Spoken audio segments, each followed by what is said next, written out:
Olá, irmãos, amigos, a paz do Senhor. Nós estamos de volta no nosso curso básico de teologia.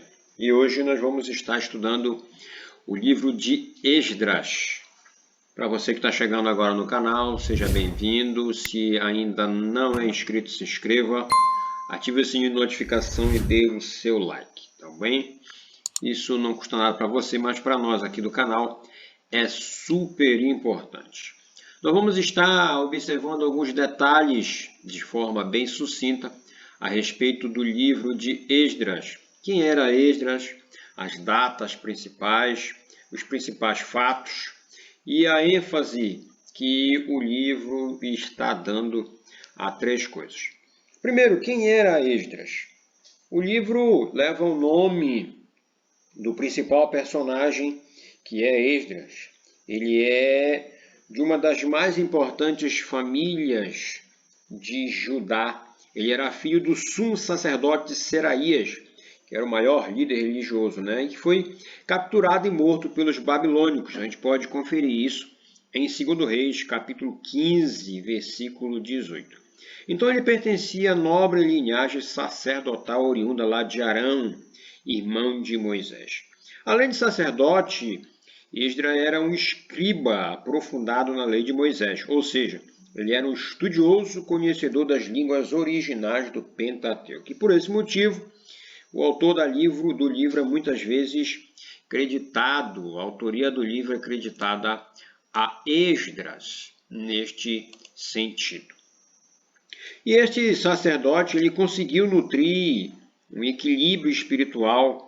E não era apenas um mero estudioso das Escrituras, mas a comunhão com a palavra o levava a ter uma vida prática, regada pela oração e pelo jejum, conforme a gente vê no capítulo 8, os versículos 21 a 23, e pela confissão de pecados e pela intercessão no capítulo 9, dos versículos 3 a 6. Então Esdras, ele ensinou a nação a orar e a chorar diante de Deus com suas próprias atitudes, e não apenas com palavras. Isso a gente confere no capítulo 10, o versículo 1.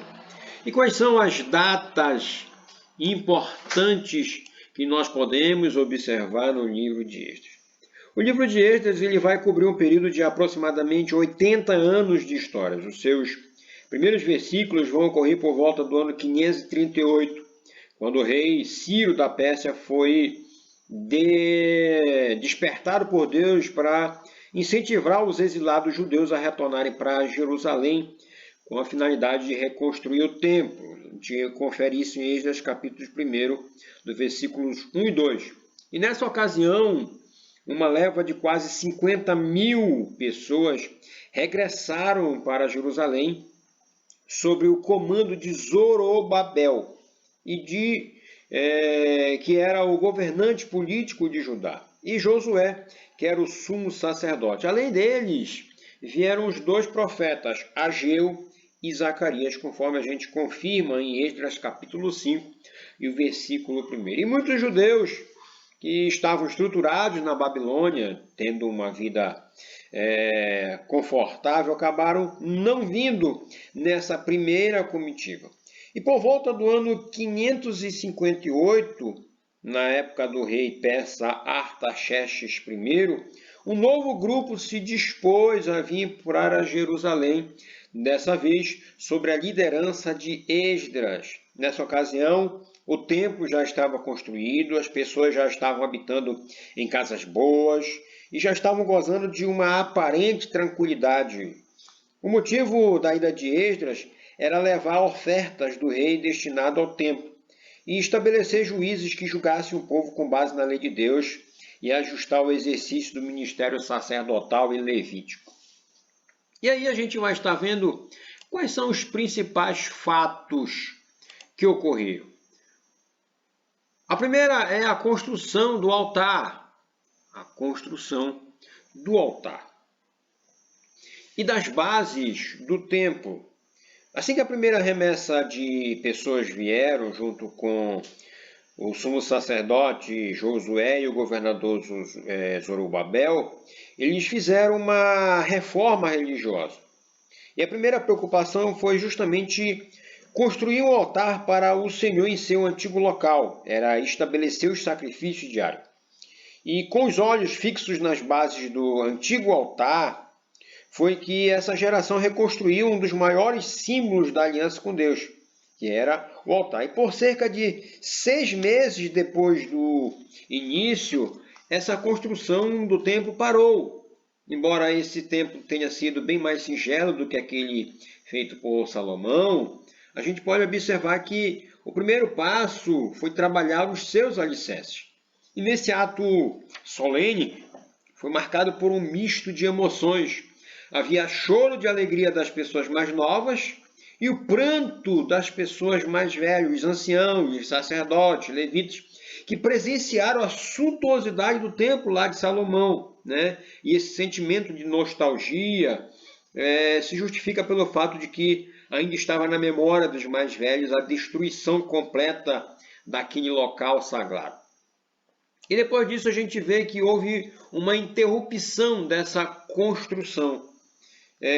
Não demorou muito tempo para que esse, digamos assim, balde de água fria fosse atirado contra o entusiasmo desse povo que estava fazendo a casa de Deus, né? Alguns vizinhos samaritanos almejaram participar do projeto, mas foram barrados. E por esta causa, eles conspiraram contra o povo de Deus com muita astúcia.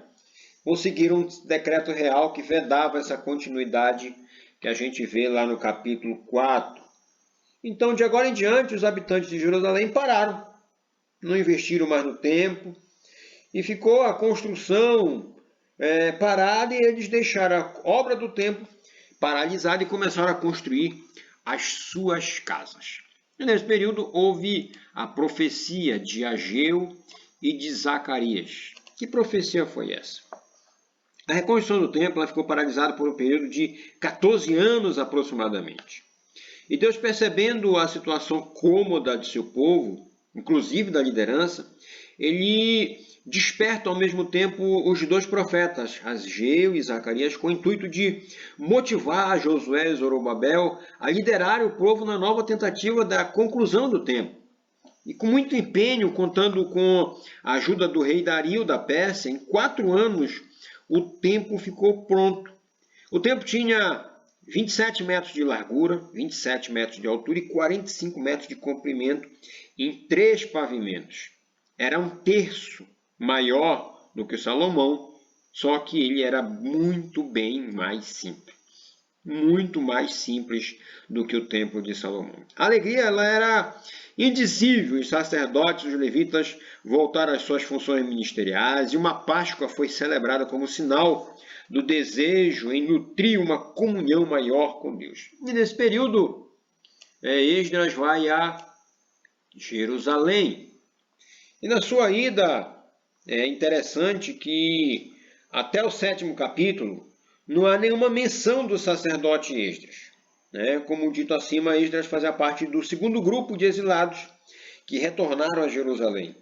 E há um espaço de aproximadamente 58 anos entre a conclusão do templo e a chegada de Esdras em Jerusalém. Foi o período em que os sacerdotes, os levitas e alguns cidadãos judeus se casaram com mulheres de outras nações.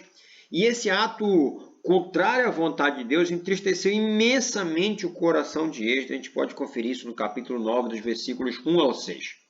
E a única solução encontrada foi uma separação radical entre os casais, a fim de garantir a pureza racial de Israel.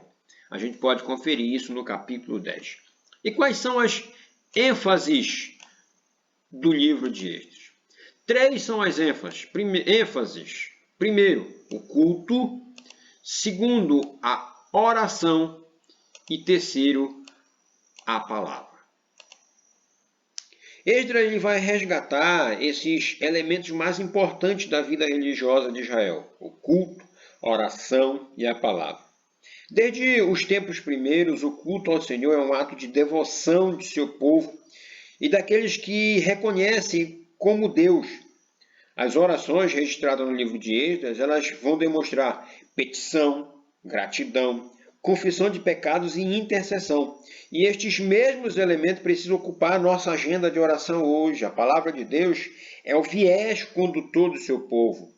A desobediência à palavra de Deus sempre foi a causa dos pecados do povo de Israel, e o que com frequência trouxe consequências negativas para a vida do povo. Então, é importante reconhecer que somente a palavra que procede da boca de Deus pode satisfazer os nossos maiores anseios e nos conduzir por caminhos de bênção e paz.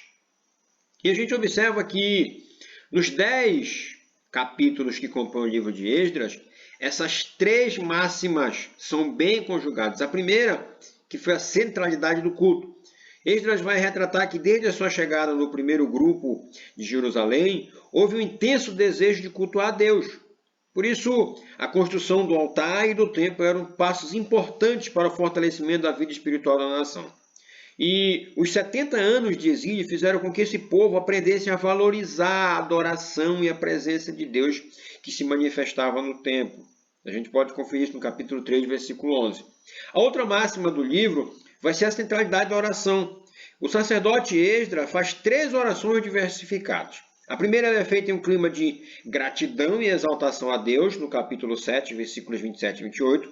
Na segunda oração, ele vai pedir que Deus lhe proteja na perigosa jornada entre a Babilônia e Jerusalém, que é no capítulo 8, versículos 21 e 23.